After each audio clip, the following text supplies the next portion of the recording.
प्रिय छात्रों, मैं आज पार्ट 1 की क्लास बीएमएस सब्जेक्ट में पुनः मैं आया हूं। मैं doctor SN Chaudhary, department of commerce, MLSM college Darbhanga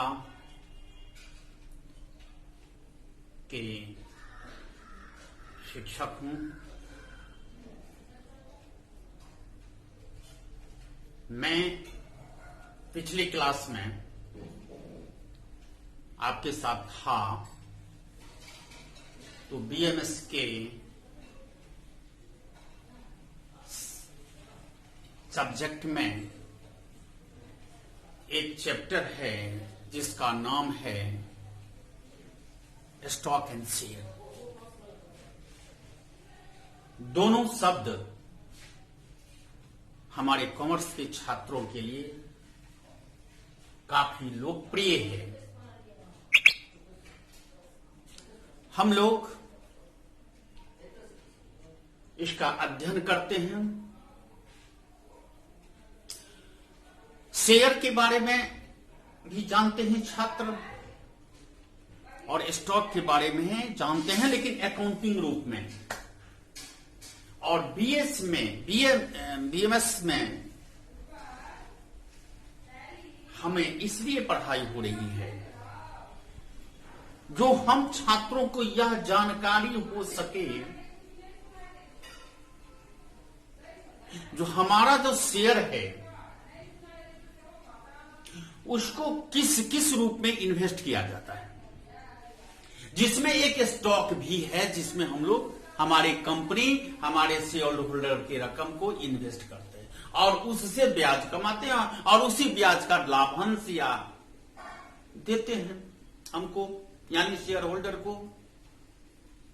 हाँ, इसके लिए हमको ब्रोकरेज देना पड़ता है, जो हमने पिछले क्लास में इस पर डिस्कस किया है। तो इसी में हमारे लिए इसलिए औचित्य है जो अकाउंटिंग प्रोसेस में हम लोग शेयर के बारे में देखते हैं, लेकिन उसी शेयर का फुली पेड अप अमाउंट जो है, जो हम लोग स्टॉक में ट्रांसफर करते हैं। अरे एक आसानी से पूछिए ना, जिसको हम लोग यह कह सकते हैं, पहले लोग खरीदता था बॉन्ड्स जो गवर्नमेंट द्वारा इश्यू होता था, उसी तरह से यह स्टॉक शेयर के अमाउंट को स्टॉक में ट्रांसफर करते हैं और उसे डिविडेंड के रूप में उसे शेयर होल्डर को हम लोग देते हैं। उसमें एक छठा हिसाब था, छठा हिसाब है जिसका किताब का नाम है बीएन गुप्ता। उस किताब में छठा क्वेश्चन है,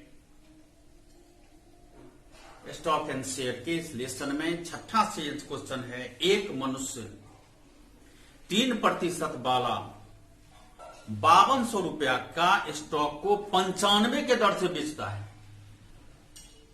ठीक है, क्लियर है क्वेश्चन। और प्राप्त धन 4% वाला 104 की दर से उसको स्टॉक को विनियोग कर देता है। बात बुझे, यानी कोई इतना रुपया का स्टॉक 95 के दर से मिला, उसको जो उस पर प्राप्त धन हुआ उसको 104 के दर से भी इन्वेस्ट कर दिया। तो हमसे पूछता है, बतावे कि वह बाद वाले स्टॉक का कितना खरीद सकता है, कितना उसमें स्टॉक आ जाएगा, जबकि आय में परिवर्तन भी बताएं। तो हम बताए हुए हैं 4 स्टेप में हमको यह हिसाब बनेगा। पहला स्टेप, हमको स्टॉक से क्या आय हुई। दूसरा स्टेप, उसके स्टॉक से बिक्री से धन कितना प्राप्त हुआ। और तीसरा स्टेप, तीसरा स्टेप ये है उस रकम पर कितना हमको स्टॉक मिल सकता है और उसी स्टॉक के आधार पर हम उसको 4% निकालेंगे तो अंतर कितना आएगा उस पर हमको दोनों चीज निकल जाता है। स्टेप नंबर 1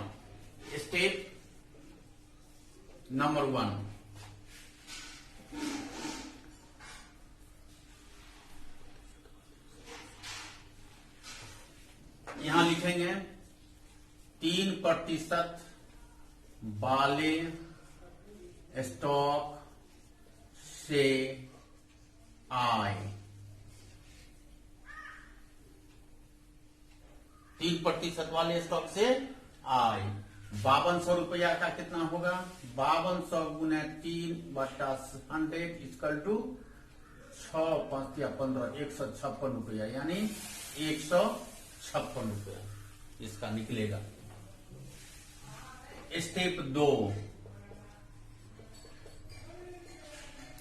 स्टेप नंबर 2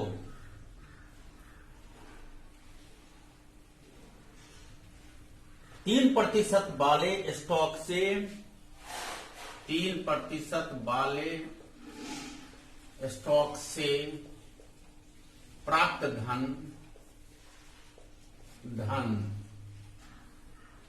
5200 गुने 95/100 इक्वल टू कैलकुलेशन हो जाएगा 4940। अब स्टेप नंबर 3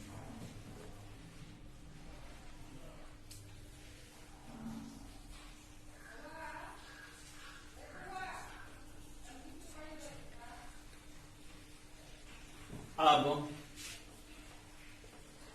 4940 रुपया पर 4% की दर से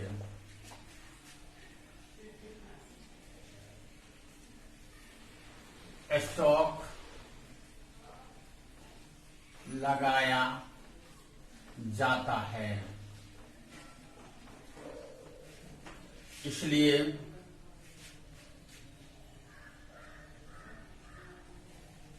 स्टॉक की मात्रा यहां लिखेंगे इन्वेस्टमेंट, यहां लिखेंगे स्टॉक। इन्वेस्टमेंट हो जाएगा 104, स्टॉक हो जाएगा 100, यहां हो जाएगा 4940, यहां हो जाएगा x इस बराबर 4940 इंटू 100/104 इसका निकलेगा 4756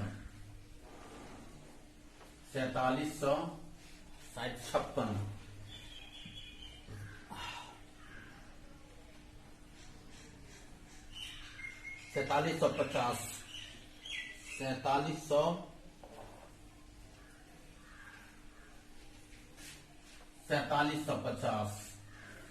अब स्टेप नंबर 4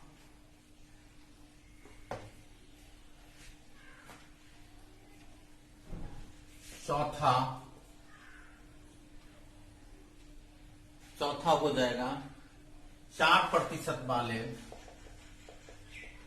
स्टॉक से प्राप्त धन हो जाएगा 4750 इंटू 4/100 बराबर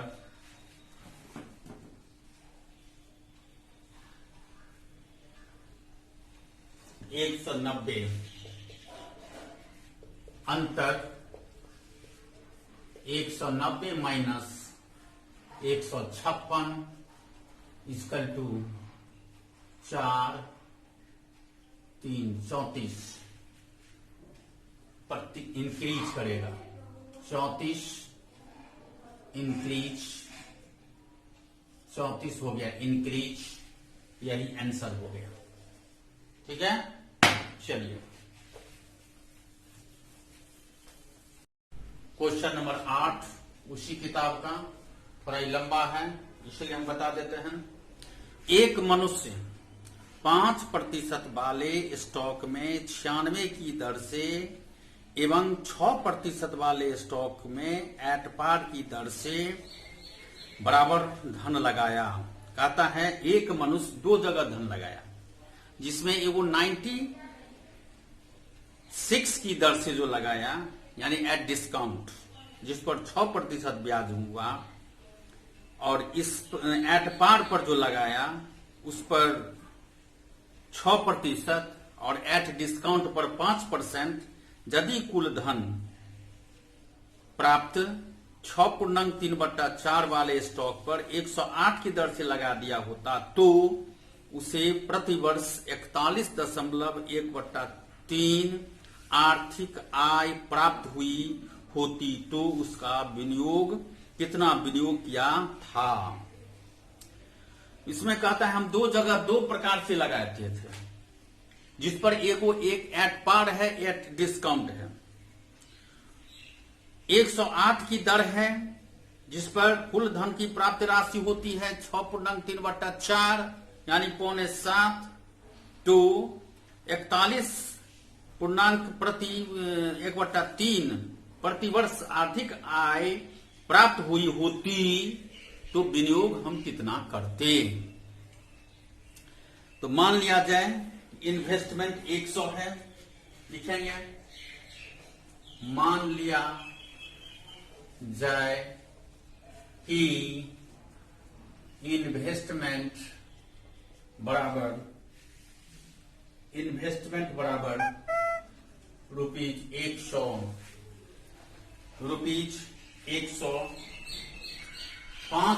इसीलिए 5% वाले स्टॉक से आय बराबर हो जाएगा इन्वेस्टमेंट गुने rate by rate of investment. यहां हो जाएगा 100 गुने 5/96 इक्वल टू RS हो जाएगा 125/24 रुपया, इतना हो जाएगा।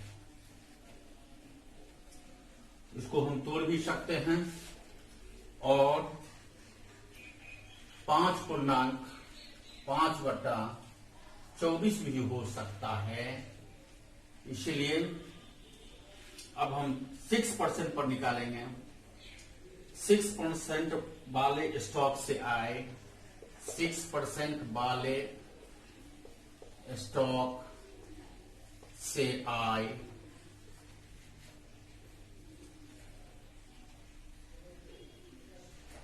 एक 100 के स्टॉक का मूल्य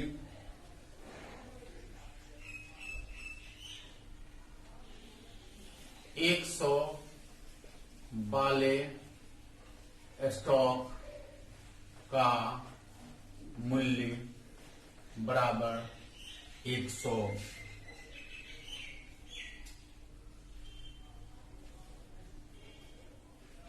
चूंकि 100 से 100 स्टॉक प्राप्त होता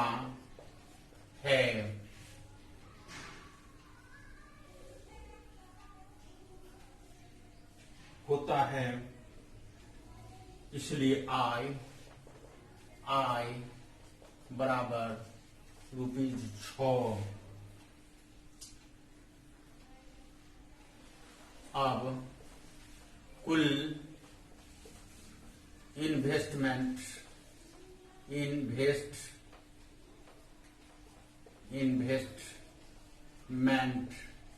अमाउंट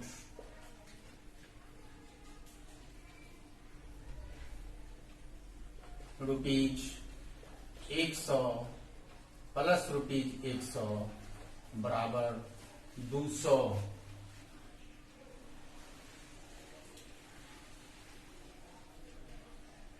कुल आय टोटल इनकम बराबर 5.5/24 प्लस रुपीज 6 बराबर रुपीज 11.24।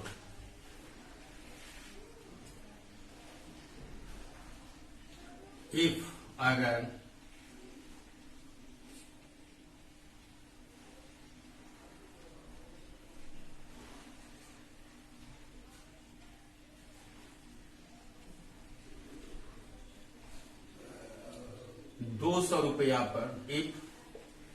₹200 पर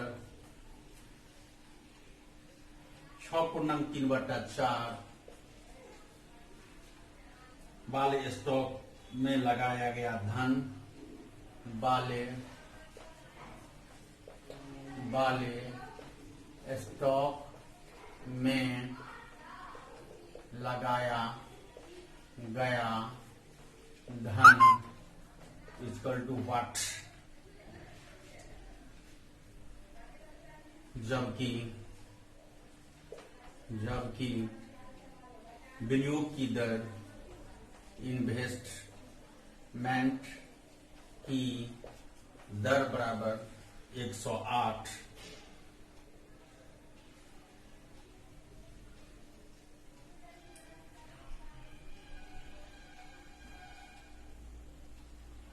अब यहां हम निकालेंगे इन्वेस्टमेंट, स्टॉक और इनकम। इन्वेस्टमेंट अगर 100 है, स्टॉक भी 100 है और इनकम है 6.3/4, इसलिए 200 पर वाट। इसका कैलकुलेशन हो जाएगा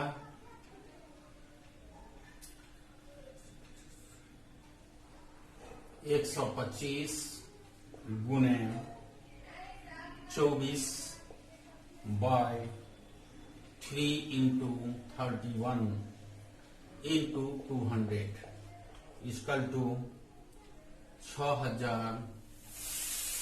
6,451 पुनः 57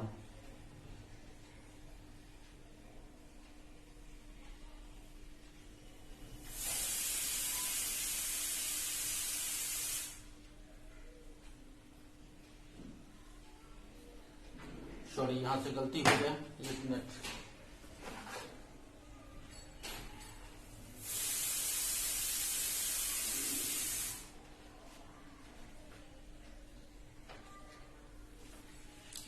सॉरी, ये हो जाएगा 200 इंटू 27/100 गुने 4 इक्वल टू 25/2 12/2। इसलिए अंतर का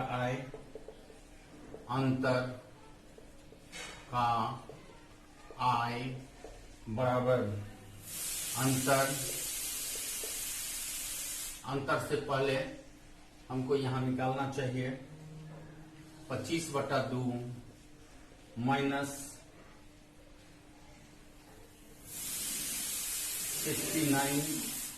269/24 इक्वल टू 31/24। यहां लिखेंगे अंतर डैश इन्वेस्टमेंट। अंतर हो गया 31/24, इन्वेस्टमेंट हो गया 200। अगर ये हो जाएगा 41.1/3 सॉरी 2/3, ये हो जाएगा x 125 गुने 24 बटा 3 गुने 31 इंटू 200 इक्वल टू 6451 57 बट्टा 93 आंसर।